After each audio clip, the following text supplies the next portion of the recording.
ধলাইখাল হাট update.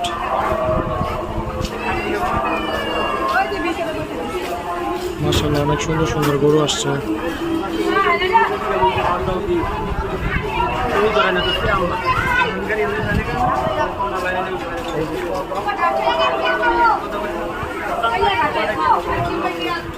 Main রাস্তায় গরু ঢুকে যাবে,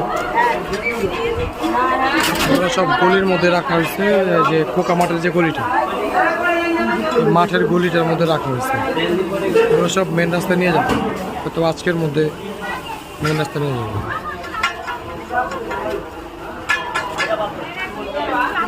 মাশাআল্লাহ কোনোটা থেকে কোনোটা কম না।